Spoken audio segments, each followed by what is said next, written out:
সেই হাত এই জমিনে পুড়ে ছাই হয়ে যাবে। এটাই হলো সূরা আল ফিলের মূল আলোচনা। কি? আল্লাহর ঘর কাবাকে নিয়ে যারা ষড়যন্ত্র করেছিল, চক্রান্ত করেছিল যে আল্লাহর এই ঘরকে তারা কি ধূলিসাৎ করে দেবে, ভেঙে চুরমার করে দেবে, মাটির সাথে মিশিয়ে দেবে, এই মনস্থির তারা করেছিল। সূরা ফিল নাজিল করে আল্লাহ পাক নবীকে সান্ত্বনা দিলেন, হে নবী আপনি মন খারাপ করবেন না, দুঃখ করবেন না। আপনি আজকে কোরআনের দাওয়াত নিয়ে, নবুয়তের দায়িত্ব নিয়ে যখন মানুষের কাছে যান, আপনাকে তারা বিভিন্ন ভাবে বাঁকা চোখে আপনাকে দেখছে, আপনার উপরে জুলুম নির্যাতন নিপীড়ন চালাচ্ছে। হে নবী আপনি কষ্ট পাবেন না, আপনাকে নিয়ে নয়, আমি আল্লাহর কাবাকে নিয়ে তারা ষড়যন্ত্র করেছিল, এই জমিনের উপরে আমি আল্লাহ পাক তাদেরকে মাটির সাথে মিশিয়ে দিয়েছিলাম। সুতরাং আজও যারা ইসলামকে নিয়ে যারা চক্রান্ত করে, ইসলামকে নিয়ে যারা বিভিন্ন অসামাজিক কাজের মধ্যে ধাবিত হতে চায়, আল্লাহ পাক এই কোরআন দিয়ে গোটা জাতিকে দেখা দিচ্ছেন, আল্লাহর নবীকে এই মাধ্যম দিয়ে জানিয়ে দিচ্ছেন, কোরআন দিয়ে জানাচ্ছেন, হে নবী যারা আল্লাহর আইনের উপরে যারা হাত দিবে, এই হাত অক্ষত থাকবে না, এই হাতকে আল্লাহ পাক দুনিয়ার জমিনে জালায়াত পুরা ছাই করে দেবে। সূরা ফিল এটাই আলোচনা করেছে। সেখান থেকেই অল্প সময় যদিও হয় ইনশাআল্লাহ আপনাদের মাঝে আলোচনা করব। আল্লাহ পাক কবুল করে সকলে বলেন আমিন। আর একটু জোরে বলেন আমিন।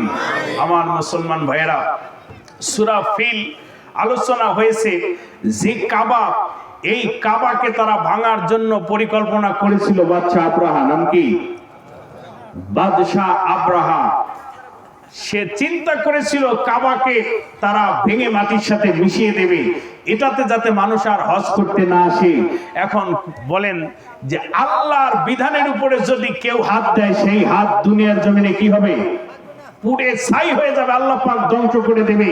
যারাই কোরআনের দিকে হাত দিয়েছে তারাই জমিনে লাঞ্ছিত হয়েছে। যারা হকের সাথে যারা পাঞ্জা লড়েছে, হককে সত্যকে যারা মিথ্যা দিয়ে দাবায় দিতে চাইছে, আল্লাহ পাক এই জমিনে তাদেরকে লাঞ্ছিত করেছে। কারণ আল্লাহ পাক বলেছেন সত্য দিবালোকের মতো পরিষ্কার, আর মিথ্যা অন্ধকার রাতের চাইতেও ভয়ঙ্কর। চিল্লা বলেন কথা ঠিক কিনা? সুতরাং সত্যের জন্য জীবনও যদি দেওয়া লাগে, মুমিন হিসেবে দায়িত্ব হলো, ইমানদার হিসেবে দায়িত্ব যে সত্যের জন্য জীবন দিব, কিন্তু কখনো আমার জবানে যাতে মিথ্যা না আসে। কিন্তু বর্তমান পরিস্থিতি হলো আমরা মিথ্যা 2 টাকা 5 টাকা 10 টাকার জন্য মিথ্যা কথা বলি, আবার এমনও হয় কোনো টাকা পয়সা নাই তারপরও মিথ্যা বলে বসে আছে না নাই? প্রয়োজন নাই কথা বলা, তারপরও মিথ্যা বলে। তাহলে এই মানুষটা মুখ থেকে আল্লাহ পাক যখন মিথ্যা বাহির হয়, সকল বরকত আল্লাহ পাক উঠায় নেয়। তাহলে আমাদের দায়িত্ব কি? যারা ইমানদার তারা সত্য কথা বলবে। আমল অনেক লাগে না, একটা আমল একজন মানুষের জন্য যথেষ্ট। সুবহানাল্লাহ। একটা মানুষ যদি বলে আজকের থেকে বিগত দিনে যা হয়েছে আমি করেছি, আজকের থেকে আর মিথ্যা কোনোদিন বলবো না, এই আমলটা তার জন্য নাজাতের জন্য যথেষ্ট। আমার মুসলমান ভাইরা, আলোচনা দীর্ঘ করব না। সূরা আল ফিল নাজিল হচ্ছে, আল্লাহ পাক নবীকে সান্ত্বনা দিচ্ছেন, হে নবী যখন কোরআনের দাওয়াত নিয়ে আপনি মানুষের মধ্যে যান, যখন এই কোরআনের দাওয়াত নিয়ে আপনি মানুষের মাঝে যান, আপনাকে কত নির্যাতন করে, আপনাকে দুঃখ দেয়, কষ্ট দেয়। নবী আপনার কষ্টে আমি আল্লাহ নিজেও কষ্ট পাই। আল্লাহ পাক নবীকে সান্ত্বনা দিচ্ছেন, হে নবী আপনি মন খারাপ করবেন না। এই জাতি আপনার উপরে শুধু আচরণ, এই আচরণ গুলো করে না, আপনার পূর্ববর্তী যত নবী রাসূল আমি আল্লাহ পাক দুনিয়ার জমিনে দিয়েছি, যারাই আমার কথা নিয়ে তাদের মাঝে গিয়েছে, পথভ্রষ্ট যারা, তাদের মাঝে যখন এই দাওয়াত নিয়ে অন্য অন্য নবী রাসূলরা যখন গিয়েছিল, তারাও কিন্তু আপনার মতোই মানুষের কাছে লাঞ্ছিত হয়েছিল। বেঈমান কাফের মুশরিকেরা তাদেরকে অপমান করেছিল, অপদস্থ করেছিল, বিভিন্ন ভাবে নির্যাতন করেছিলেন। হে নবী আপনাকেও তারা করতেছে, সুতরাং আপনি মন খারাপ করবেন না। আল্লাহ পাক সূরা ফিল নাযিল করে জানায় দিচ্ছেন, যেই বছর আল্লাহর নবী দুনিয়ার জমিনে জন্মগ্রহণ করেন, জন্ম নেন, তাশরীফ আনলেন, ওই বছর কাবাকে ভাঙার জন্য আব্রাহা ষড়যন্ত্র করেছিল, বাদশা নাজ্জাশীর সাথে চক্রান্ত করেছিল। আল্লাহ পাক সূরা ফিল নাজিল করে নবীকে জানাচ্ছেন যে হে নবী, আপনি বিচলিত হবেন না, আপনি মন খারাপ করবেন না। তার কারণ হলো আপনি যে কোরআনের দাওয়াত দিয়ে যাচ্ছেন, আপনাকে কত কষ্ট দিচ্ছে। আমার মুসলমান ভাইয়েরা, দিনের নবী যখন কোরআনের দাওয়াত তাইফের মাঝে নিয়ে গেলেন, আল্লাহর দায়িত্ব নিয়ে তাইফের মাঝে গেলেন, তাইফের কাফের মুশরিকরা নবীকে কত নির্যাতন করলো, এত বেশি নির্যাতন করেছিল, নবী ক্ষত বিক্ষত হয়ে গিয়েছিল, গায়ের জুব্বা মুবারক লাল হয়ে গেল। মক্কার আপনার তাইফের কাফের মুশরিকরা ছোট্ট ছোট্ট ছেলে মেয়েগুলোকে নবীজির পিছনে লেলিয়ে দিয়েছিলেন, বলেছিল যে তোমরা আব্দুল্লাহর বেটা মুহাম্মদ যখন আমাদের তাইফের জমিনে আসবে, তোমরা নবীর উপরে তোমরা পাথর নিক্ষেপ করো, নবীকে কষ্ট দাও। আমার মুসলমান ভাইয়েরা, নবীর শৈশবকাল ওই তাইফের জমিনে নবী অতিবাহিত করেছিলেন।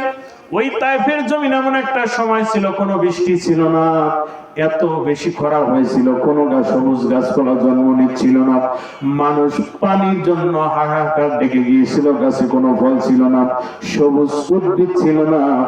যখন মা হালিমা দয়ার নবী শিশু নবীকে যখন নিয়ে তাইফের জমিনে রওনা হলো, আমার মুসলমান ভাইরা, মা হালিমা যখন দয়ার নবীকে নিয়ে যেই গাধার উপর আরোহণ করলেন, ওই গাধাটা যত দাত্রী মাতা ছিল, দয়ার নবীকে যেই দিন নিবে আসবে, মক্কা থেকে ছোট্ট ছোট্ট বাচ্চাগুলোকে, তারা শিশুগুলোকে নিয়ে যায় টাকা পাওয়ার জন্য, কিছু বিনিময়ে তারা সন্তানগুলোকে কিছুদিন লালন পালন করার দায়িত্ব নেয় ধাত্রীমা। এদের বাড়ি হলো আপনার তাইফের জমিনে। ওখান থেকে আসে, এখান থেকে শিশুগুলোকে নিয়ে চলে যায়। মা হালিমা ওই দিন রওনা দিয়েছে তাইফের থেকে সন্তান গ্রহণ করবে। মা হালিমার সংসারের মধ্যে তেমন কোনো আপনার অর্থ সামগ্রী ছিল না, অভাব অনটনের মধ্যে দিন কাটাচ্ছিলেন। ওনার নিজের কোলেও একটা আপন সন্তান রয়েছিল। উনি ভাবলেন যে তাইফের জমিনে যদি যাই, ওখানে যাওয়ার পরে ওখান থেকে একটা সন্তান যদি আমি পাই, বড় লোক ধনীর একটা সন্তান লালন পালন করব, বিনিময়ে আমাকে কিছু টাকা দেওয়া হবে, এর দ্বারা সংসার পরিচালনা করব। আমার মুসলমান ভাইরা, মা হালিমা রওনা হলো, অন্য দাত্রী মাতাদের সাথে রওনা হলো। কিন্তু মা হালিমা যে গাধার উপর আরোহণ করলেন, যে যানবাহনের উপর আরোহণ করলেন, মা হালিমা রওনা হলেন। ইতিমধ্যে পথের মধ্যে যখন বাহির হলো, অন্যান্য দাত্রী মাতারা যে যানবাহনের উপরে ছিল, সোয়ারিটা অতি তাজা এবং শক্তি থাকার কারণে মা হালিমাকে পিছনে ফেলে তারা আগে মক্কা নগরীর মধ্যে ঢুকে পড়ে। এবং দেখে দেখে যারা ধনী, এইদের সন্তানগুলোকে আগেই তারা গ্রহণ করে নিয়ে মক্কা ছেড়ে তারা বাহির হয়ে গেল। মা হালিমা অনেক পরে মক্কা নগরীর মধ্যে ঢুকলো। যেরকম সুবহানাল্লাহ। আমার মুসলমান ভাইরা, এইবার মা হালিমা যখন ঢুকলো, কোন ধনীদের সন্তান নাই। ইতিমধ্যে আপনার সব দাত্রী মাতারা ধনীদের সন্তান নিয়ে গেল। মা হালিমা দেখলেন ধনীদের কোন সন্তান নাই, খালি হাতে ফেরত যেতে হবে। অমনি আল্লাহর নবীর দাদা আব্দুল মুত্তালিবের সঙ্গে দেখা হয়ে গেল। এইবার আব্দুল মুত্তালিব ডাক দিয়ে বললেন, মা তোমার বাড়ি কোথায়? বললেন আমার বাড়ি তাইফ। এখানে কি জন্য এসেছিলে? বললেন এখানে সন্তান গ্রহণ করার জন্য আসছিলাম, কিন্তু এসে দেখি সব দরিদ্রের সন্তান গ্রহণ করে নিয়ে তারা চলে গেছে। এখন আমার কপালে আর ওই রকম ধনীদের সন্তান নেই, আমি কোনো সন্তান পাইনি। এইবার আব্দুল মুত্তালিব ডাক দিয়ে বললেন, মা যদি এটাই হয়, তাইলে যদি পারো একবার আমার বাড়িতে চলো। মা আমার ঘরের মধ্যে তেমন কোনো অর্থ সম্পদ আমার নাই, এমন কিছু দিতে পারবো তাও তোমাকে কথা দিতে পারি না, তবে তোমাকে একটা পূর্ণিমার চাঁদ উপহার দিতে পারবো। যেরকম সুবহানাল্লাহ। আমার মুসলমান ভাইরা, মা হালিমাকে এবার আব্দুল মুত্তালিব ডাকলেন, বাড়িতে আসলেন। মা হালিমা বললেন, যখন আমি শিশু নবীকে দেখলাম ঘরের মধ্যে শুয়ে আছে, মা হালিমা বললেন শিশু নবীকে যখন ঘরের মধ্যে দেখলাম, আমার মনে হলো ঘরের মধ্যে পূর্ণিমার চাঁদ উঠে আছে। যেরকম সুবহানাল্লাহ। আমার মুসলমান ভাইরা, সেই নবী ওই তাইফের জমিনে যখন নিয়ে যাচ্ছেন, যে গাধার উপরে, অনেক লম্বা ঘটনা, দিকে গেলাম না। মা হালিমা বললেন, এই সন্তান, যেই সন্তানকে আমি কোলে নিয়ে রওনা হলাম, এই গাধাটা, এই সোয়ারিটা ছিল অতিশয় দুর্বল। কিন্তু শিশু নবীকে যখন নিয়ে সোয়ারির উপর আরোহণ করলাম, আমি অনেক পরে রওনা দিলাম, কিন্তু দেখলাম আমার সোয়ারি এত জোরে রওনা করলো, এত দ্রুত গেল যে 7টা তেজি ঘোড়া একত্রিত হলে যে শক্তি পায়, আমার সোয়ারি তার থেকেও বেশি শক্তি অর্জন করেছে। সুবহানাল্লাহ। আমার মুসলমান ভাইরা, এইবার আপনার সোয়ারি এত জোরে আপনার রওনা হয়ে গেল, মা হালিমা বললেন আমার আগেই তারা বাহির হয়েছে, কিন্তু আমি প্রতিমধ্যে দেখলাম আমার সোয়ারি সকলকে পিছনে ফেলে আমি সকলের আগে তায়েফের জমিনে জড়িত। সুবহানাল্লাহ। আমার মুসলমান ভাইরা, শুধু তাই নয়, আল্লাহর নবী তায়েফে যাওয়ার আগেই তায়েফে মুষলধারায় বৃষ্টি হয়েছে। আপনারা যেই হালিমার বাড়িতে একটা খেজুর গাছ ছিল, এই খেজুর গাছের মধ্যে কোনো আপনার ফল ছিল না, মরে গিয়েছিল। এই গাছটাও দেখা গেল তাজা হয়ে গেছে, গাছের মধ্যে ফল এসেছে। বাড়ির মধ্যে একটা কূপ ছিল, কুয়া ছিল, যার মধ্যে পানি তুলে মানুষ খাইত, এর পানি শুকায় গিয়েছিল। শিশু নবীকে নিয়ে যখন মা হালিমা তায়েফের জমিনে গেলেন, দেখলেন কূপের মধ্যে থেকে পানি একলাই উতলায়া উতলায়া পড়ে। জোরে বলুন সুবহানাল্লাহ। দয়াল তোমার লীলা, তোমার খেলা, দয়ালু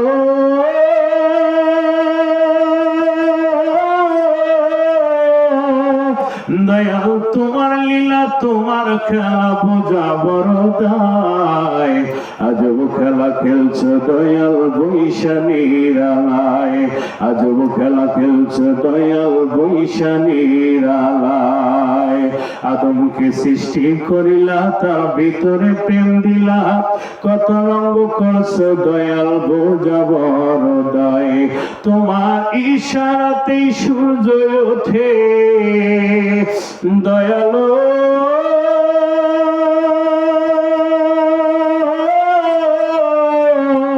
তোমার ইশারাতে সূর্য ওঠে আবার অস্ত যায়।